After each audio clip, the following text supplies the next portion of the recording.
Hello, everybody, and welcome back to another episode of the Business Spotlight podcast. Craig Whipperman here with Music City Action Coach.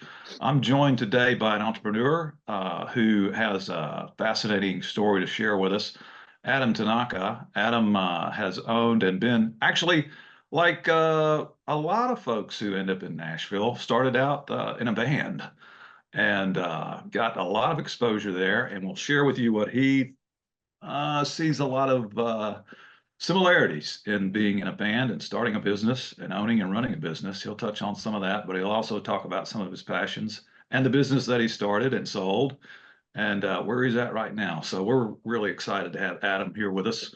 Adam, thanks for being on the show, on the podcast. Excited to have you here and you share some of your story, some of your journey.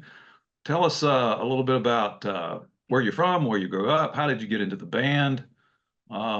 And kick us off that way. Craig, thank you so much for letting me be a part of this. This is awesome. Um, I grew up in a small town in West Tennessee. I've always lived in Tennessee, and of course, with most small towns in the South, like just not a lot to do. So around around 11 years old, um, my dad gifted me with a very used drum kit, and I basically spent all hours of the day just kind of banging around and trying to figure that out. Um, Quickly met some, had some friends that were interested in playing music or exploring what that looks like. So we started getting together, learning what that was all about, um, and so yeah. And instead of there was really in a small West Tennessee town, there were only like a handful of things you could do given that there were only like two or three stoplights in the whole town. But like, on the weekends, everybody in school would like go mudding or fishing or something. And I would just stay in my room and put headphones on and listen to music and try to get my chops down. So started my first band when I was, I think I was Wow. 13 years old. And yeah, and then from there, you know, uh, just not knowing what I was doing or where I wanted to go with it. I just wanted to have fun, and that led me, that led me through the years being in so many different bands and so many different genres of music.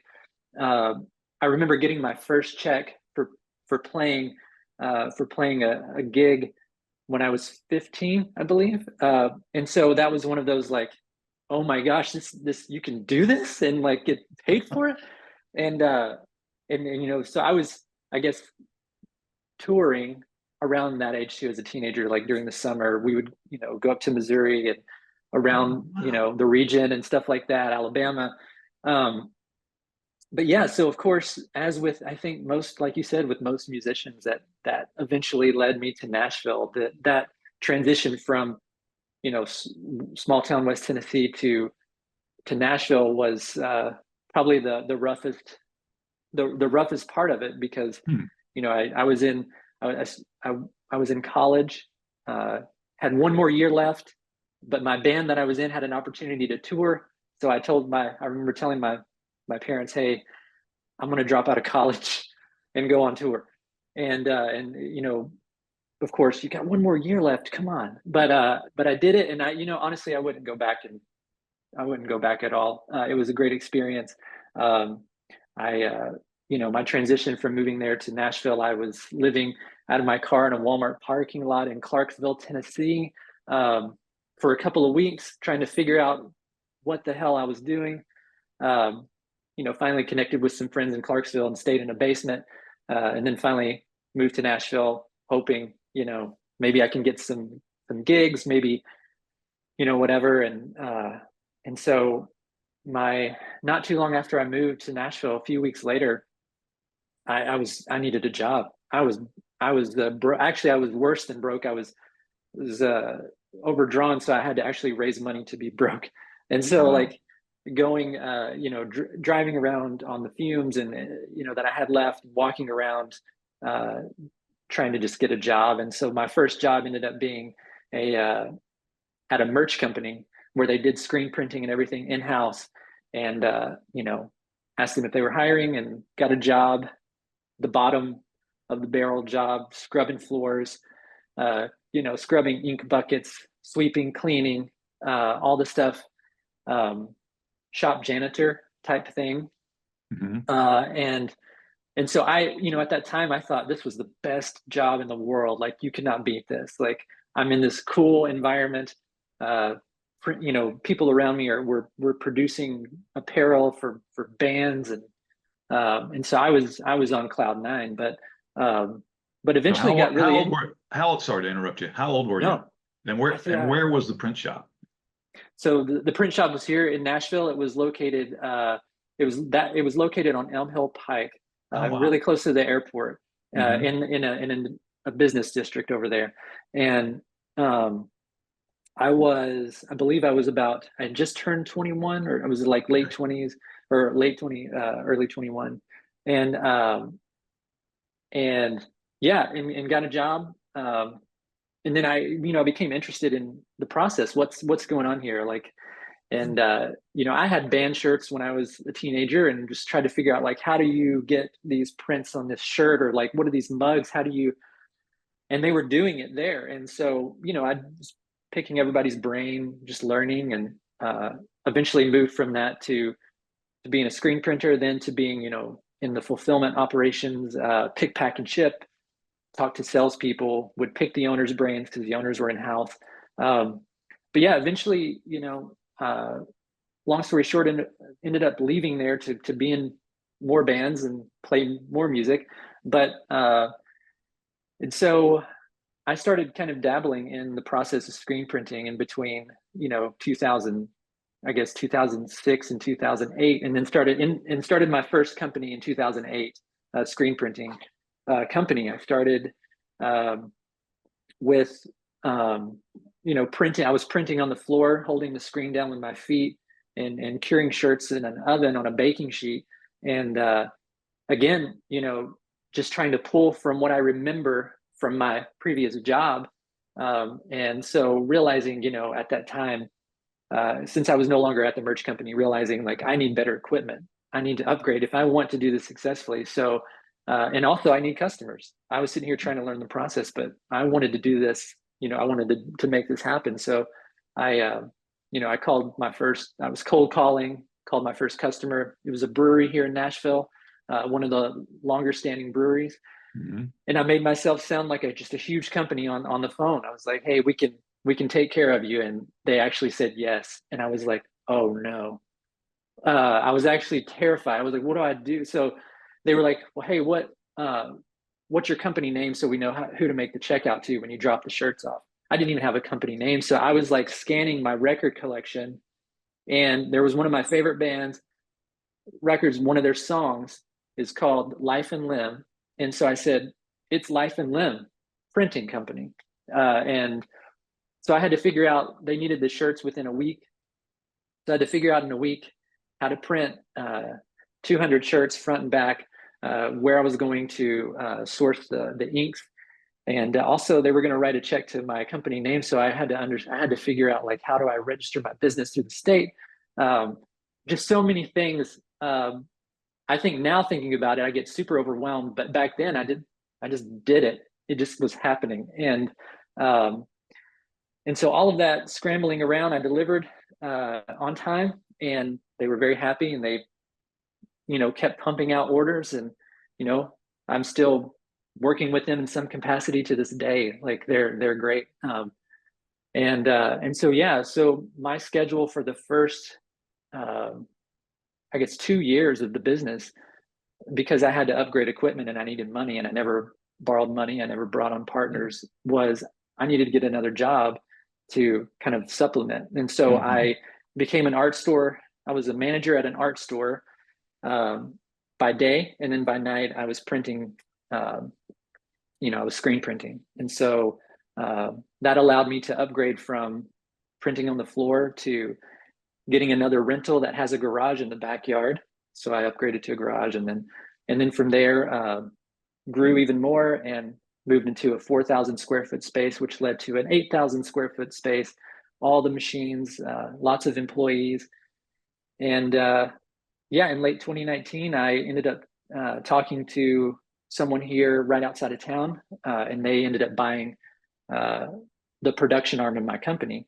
And so I had already known that I'd wanted to start, working more closely with my customers. And to do that, I understood that anybody can learn how to screen print, anybody can learn the process, but not everybody knows how to build a merch brand from nothing. And that's one thing that I was, really obsessed over. And so in 2019, I knew I wanted to source, and so I didn't need production in-house anymore. And so once somebody stepped in and bought the production arm of the company, I was able to focus more closely on a select customer base that allowed me to grow,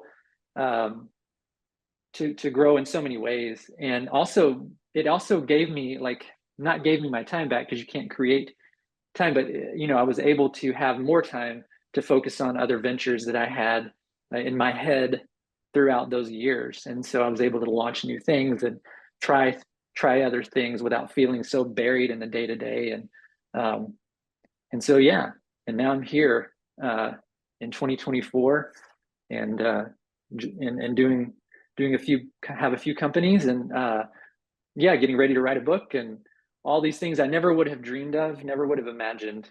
But yeah, it's wild. That's awesome, man. So you've got, tell us about the companies that you own now.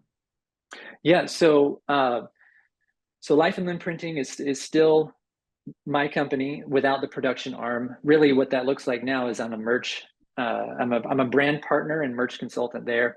So I work with specific brands to build out their merch lines. And then I had the idea in 2015 to start a baby and kids brand that is centered around childhood mental health.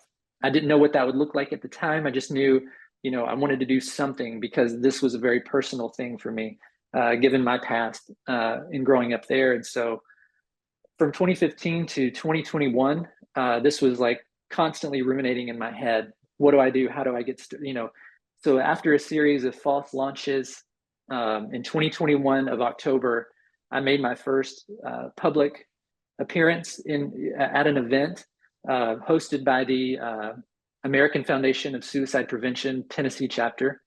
And from there, it was, I was, of course I was nervous. I didn't know what to expect. I'm not a mental health professional. I don't have kids. But I was a kid once. And so I knew what was missing for me, and I knew what I needed as a kid. So I just took those experiences and wrapped it into this brand. And man, it was an outpouring of support from parents, from educators. It was insane. And so from there, I was like, okay, there is something here. And one thing that I learned from that was the most important piece of advice that I was given a long time ago came into play here at this event, and that was to listen. So when you listen to your people, when you listen to those who need the thing that you're trying to offer, that will, without a doubt, help you navigate where you need to be, where you can go. And so that's what I did. Is I took 2021 in 2022 and just listened. And I got connected with educators, mental health professionals, librarians, like people that are in it, parents, people that are in it daily with kids. And so that's, that's in the process of still growing and building there. A lot of cool things happening and coming up, working on a few things that I'm really excited about, that I can't wait to share with the public. And then the thing that I've been doing since about 2020 was I started kind of dipping my toes into business strategy and systems consulting, because after 16 years of owning a business and failing and succeeding and exhaustion and all the great things that come with it, being able to see what was working and what didn't work, business and in my personal life. And so I took that information, that data, and I built out what a business could look like for me to step in for founders and help them through business strategy and systems consulting. And so I worked with my first client in late 2019 and then started to branch out, reach out to others, and of course, word of mouth happened as well, and so started building a little client base there. And now that is one of my primary jobs is I have clients from various industries in the B2C market and step in and help them strategize from from base level all the way to high level and build out systems in their company. And then I write. I'm a contributing writer for Apparelist, which is an online resource for the decorator industry in apparel and distributors and everything there. And so that's a blast because I'm constantly learning and growing there, trying to become a better writer. And Apparelist is just a great group of people as well that's offering so much value to their customers. So and then with that comes working on my first book. Publishing company reached out. We've been talking for a while, and it just made sense. And so branching out there and giving it a shot and seeing what happens. Yeah, that's awesome, man. That's fantastic. Well, you definitely should be writing a book. Some of your experiences there. I know that would be very entertaining and educational for a lot of people. So curious, your parents weren't happy with you skipping out on the last year of college. What were you studying? Biology. I was studying biology. Yeah, I was going to be. I even knew I had a plan. I was going to be a herpetologist, which is study of reptiles and amphibians, because I was obsessed with dinosaurs as a kid. And so I brought that over into my, I want to discover a new species of, whatever. And so this was going on in my head. It was all based on just play. And so, yeah, I had a plan to graduate, to step into the world of biology and start studying there. So yeah, what I'm doing now has nothing to do with that at all, but that's okay. That's cool, man. And so, you learned a lot of business. Well, you learned your craft and your skill firsthand in the print shop that you were, or in the screening print shop that you were employed in, and then just took those learnings and then barreled that on your own and figured out how to run the businesses. Do you have anybody mentoring you, or are you kind of like figuring it out on your own? Man, that was the thing is back then, that 2008, 2009, 2010, like I was not, social media it existed, but like, I think Facebook was the primary and I was rarely on Facebook. YouTube was a thing, but again, like I was not, online a lot at all, like I am now. And so I knew people, and of course I worked with directly with founders through the screen printing work that I did, but still I didn't understand at that time the importance of building your community before you need it. And so I was trying to do this on my own because I thought that was admirable. I thought, man, if I do this on my own, then that's going to be the thing. That's what you do, is you figure it out. You do it on, you go at it on your own, you figure it out, and then you come out on top. In my head back then, that made sense because I had no experience. I had nothing. I had no one helping navigate and make me better.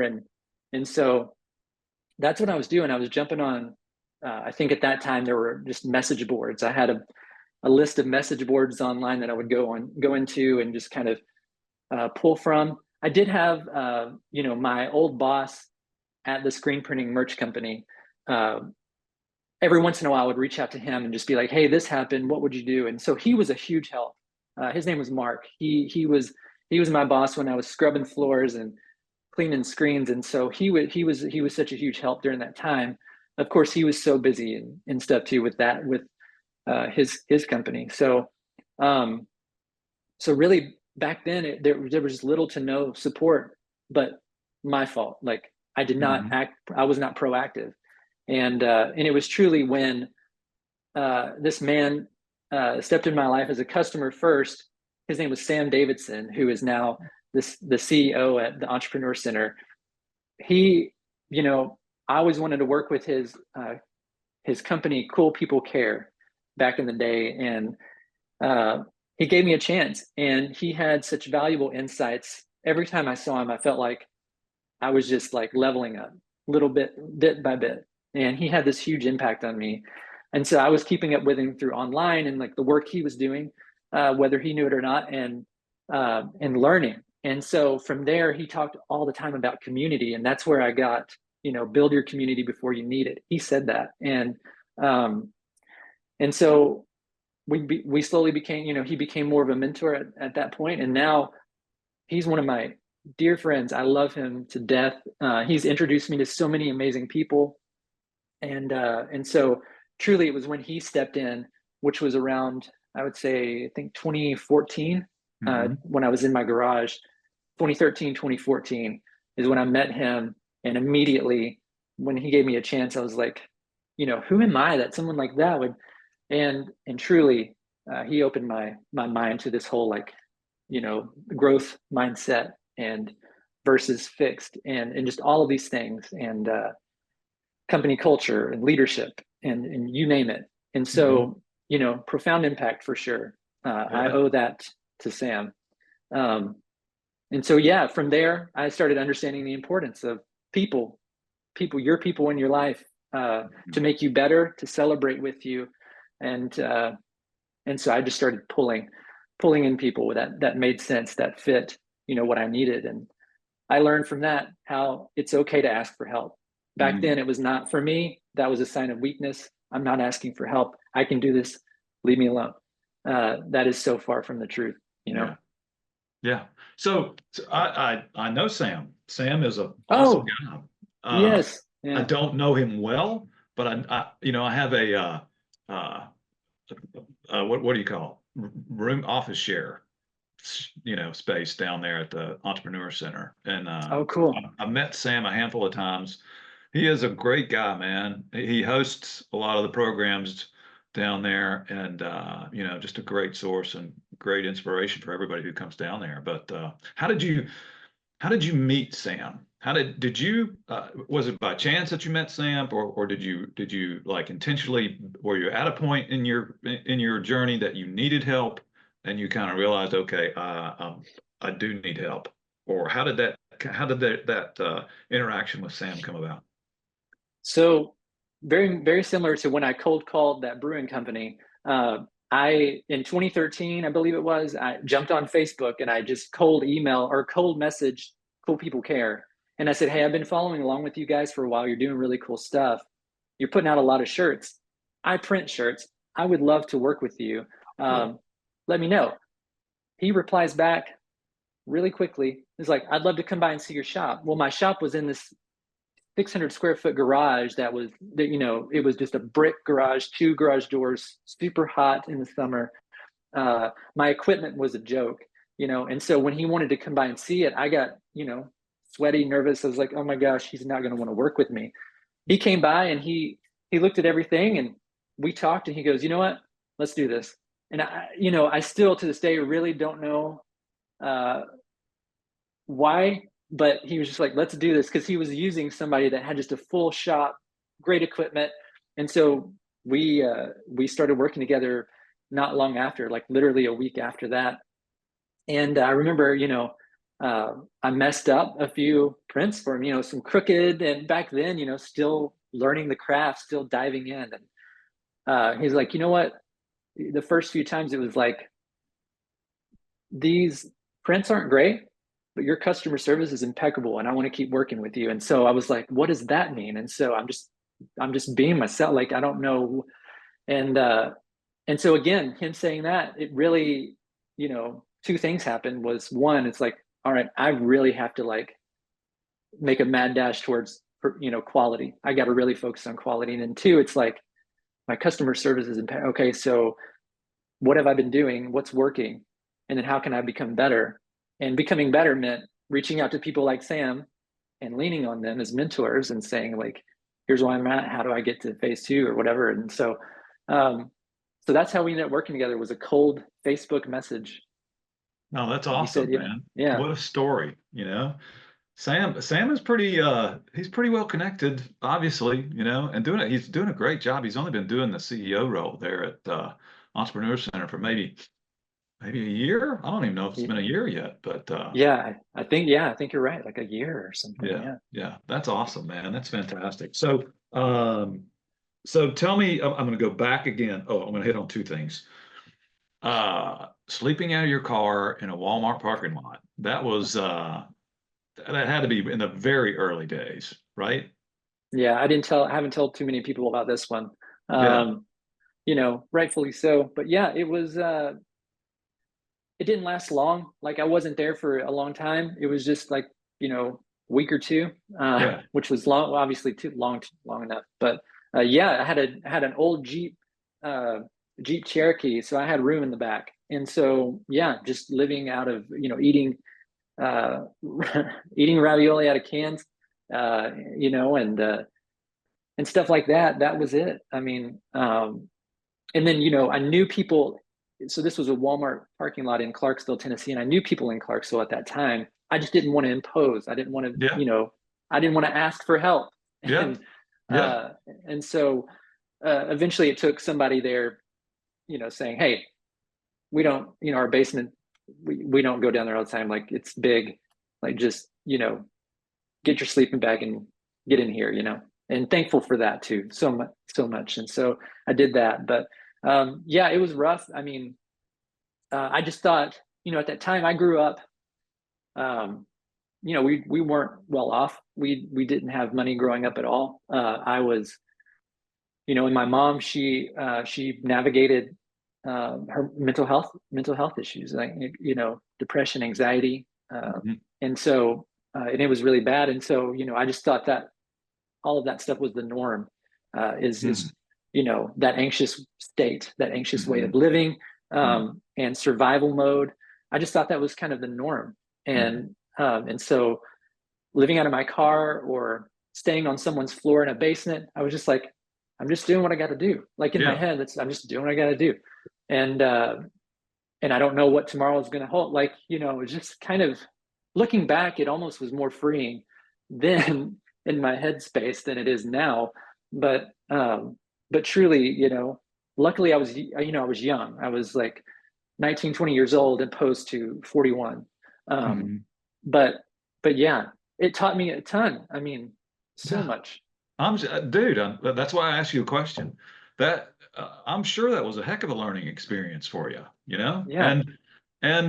just doing what it is you needed to do to persevere and get through, right? That's, Mhm. I mean, that's entrepreneurship, Right. right? Right. You were honing your craft back then, and your head Without and your no. mindset towards it. Yes. Yeah. Looking back on that, it was almost like it was almost like business 101. Yeah. That you were, living it instead of sitting in a classroom. Right. And I again, like I don't regret any of that at all because it definitely shaped me. I think that grit, resilience, like um, making it happen. That's been my headspace Mm. for a long time, for as long as I can remember. And something that stuck too with that was I carried around everywhere I went, in the car, in the Walmart parking lot, in a basement. Now, my mom ended up passing away in 2013, but she was the only one that signed my high school yearbook. And in the page, it was a really long note, and at the end it said, "Do me one favor and never settle." And so I I looked at that and I said, "Challenge accepted." Uh, and so I just I can't settle. I can't do that. That is just not me. I know that doesn't fit everyone's criteria. I know that I'm not for everyone, but for me, it's adventure or I'm out. Yeah, Um, you know, that's awesome. That's fantastic. Yeah. So the other area I wanted to probe a little bit about, which now I think I've learned some of why you have that passion, is the baby and kids brand. oh yeah, Can you yeah. can you talk a little bit about that? Absolutely, yeah. It's called Cavehouse Supply, and so I started that.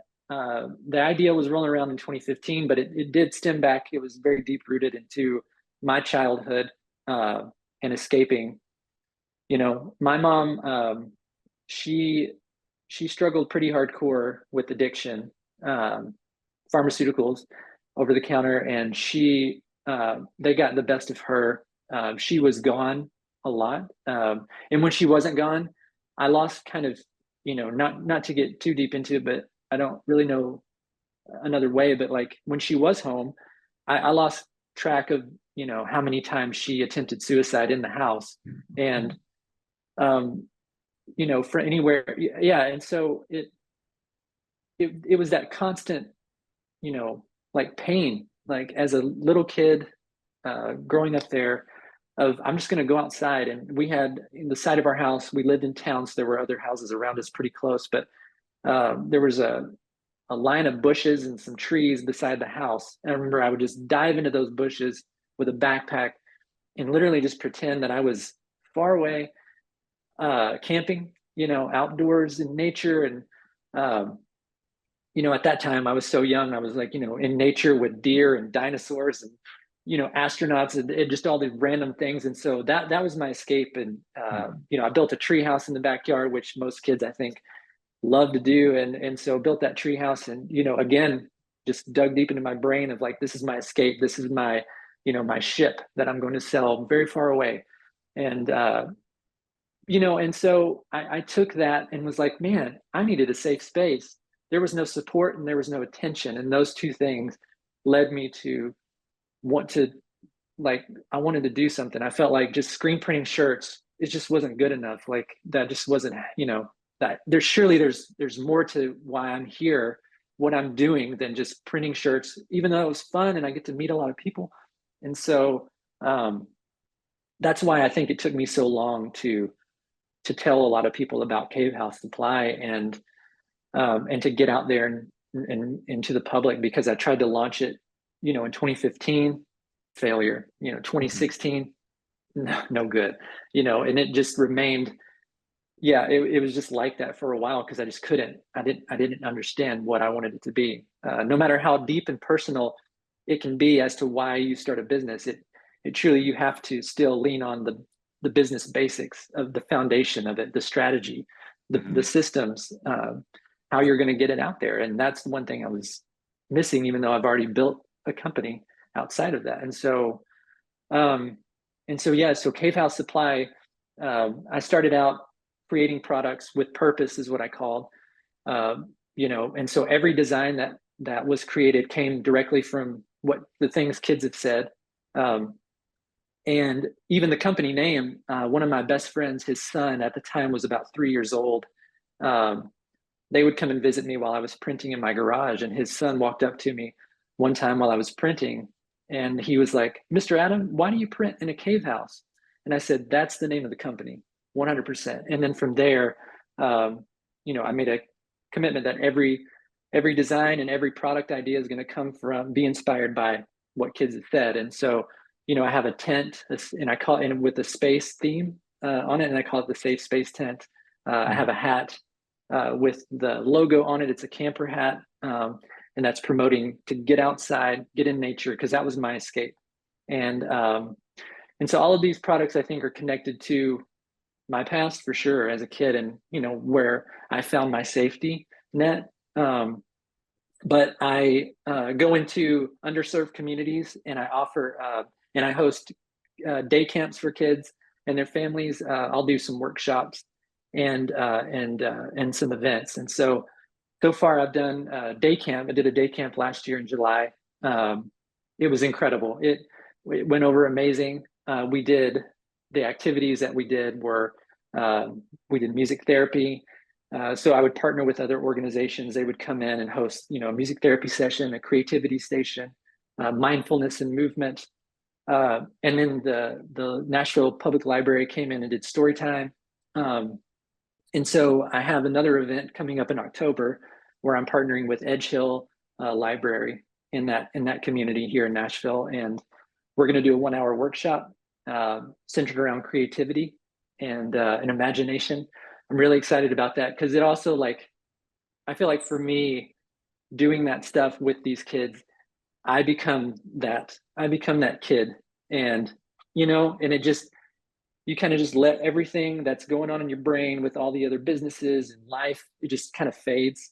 And you're just in that moment, and you're right where you're supposed to be. And so that feeling, if I could kind of relive that over and over every day, that's an adventure. And so, yeah. And so with Cave House, um, helping kids navigate their early childhood, and it comes down to confidence, nurturing that creativity, and developing skills to support their mental health. And so, there are three main ways that I plan to do that, and that is one, with those products with purpose, um, and creating, workshops, the day camps, more of those, eventually a big retreat space.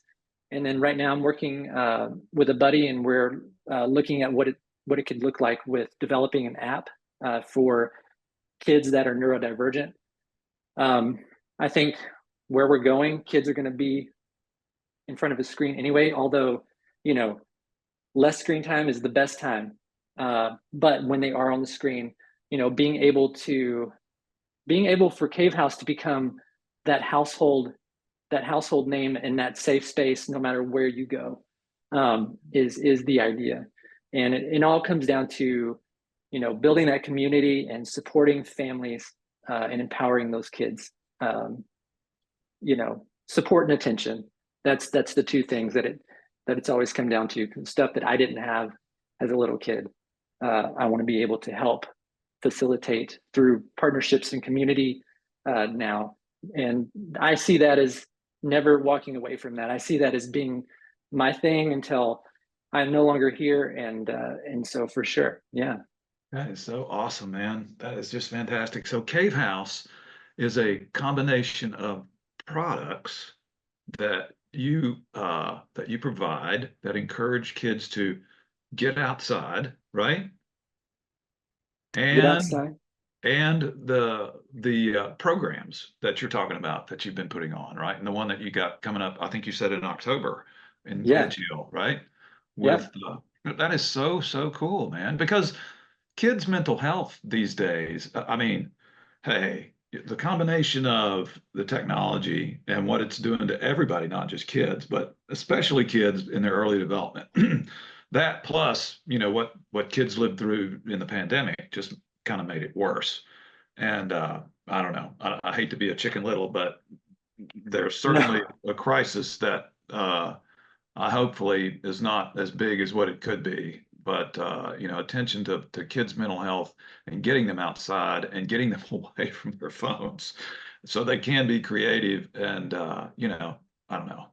There's something to be said about being part of a large organization, an organization where, well, I say organization, but involved in activities where kids are all playing ball, but if their schedule is so tight with all the things they've got going that they get stressed about it, hey, take a Mhm. time out, Yeah. and go out and breathe and be a kid.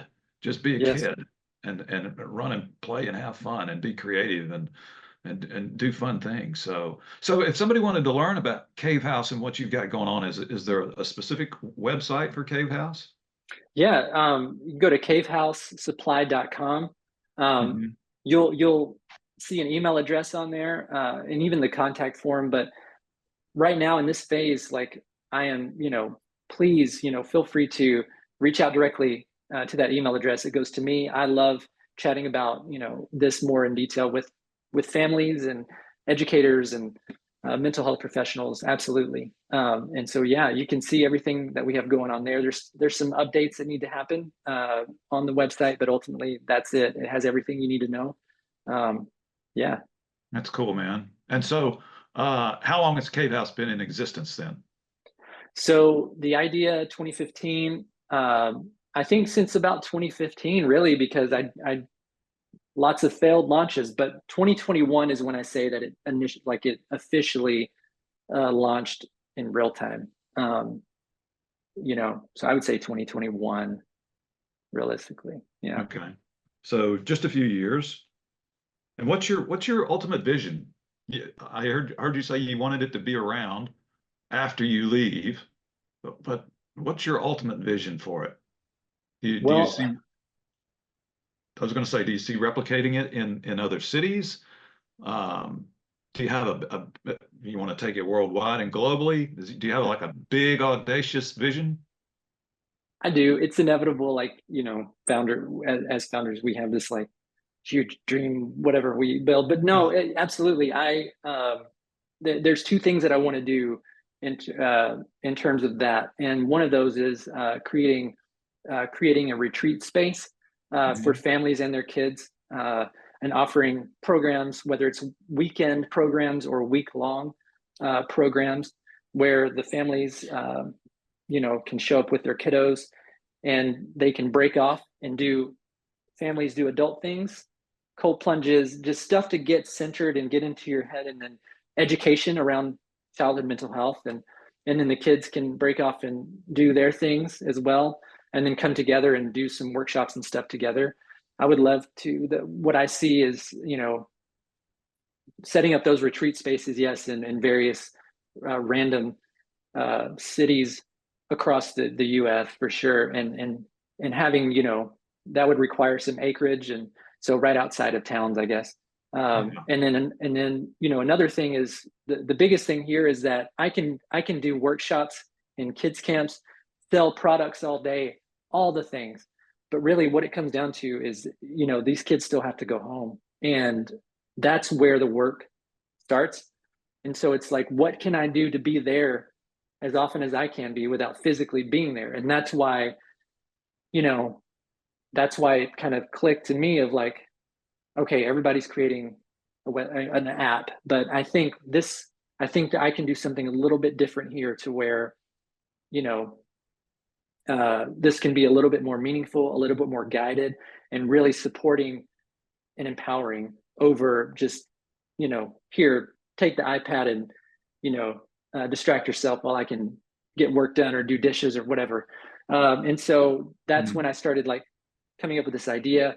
I ran it by a really close friend of mine who's in the tech world, and he was like, "Hey, you might be onto something." And so him and I are kind of, uh, bouncing ideas back and forth. And I'm actually really excited about it. I'm about to dive into the book by Jonathan Haidt, The Anxious Generation.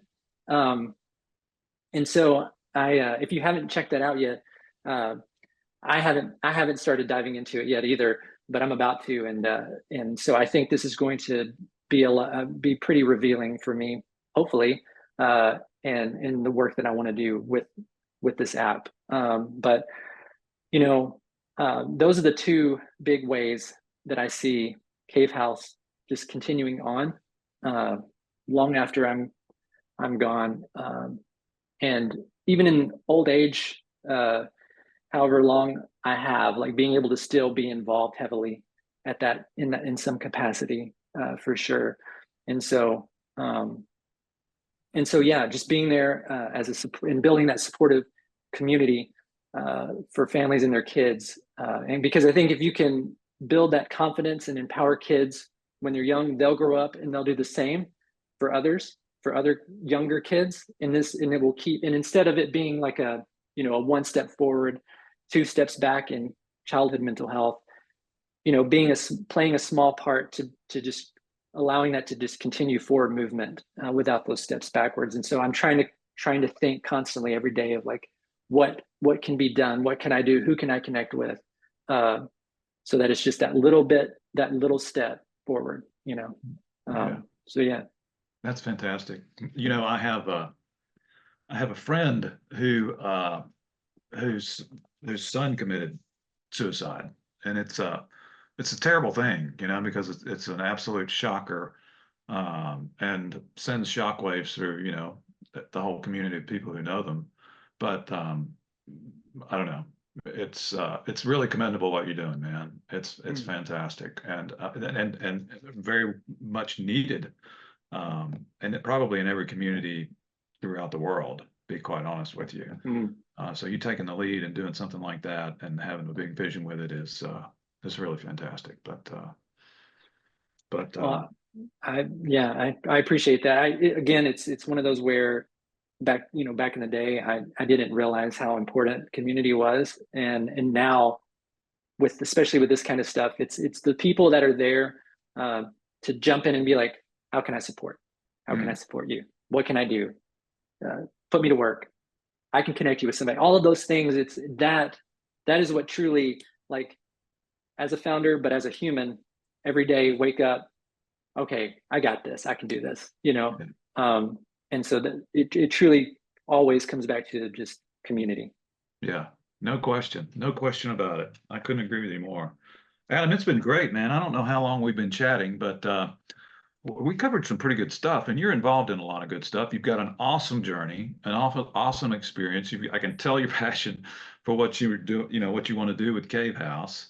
And you're still, I think I heard you're still in your 40s, right? You got at least halfway to go, if not more. So Not I not suspect you're gonna. going to be making a very big impact. And I'm Yeah, excited to learn about you and what your vision and your mission is. man, Craig, thank you so much for this opportunity. I love this. This is so much fun to just be able to meet people like you who are doing incredible things and so yeah, thank you so much for having me. Yeah, yeah. All right, we'll stay in touch, and good luck with the upcoming program in October at in Edge Hill, right? Yeah, yeah. All right, fantastic. All right, Adam. Thanks so much. We'll talk again soon. Thanks, Craig. Appreciate it. Sure.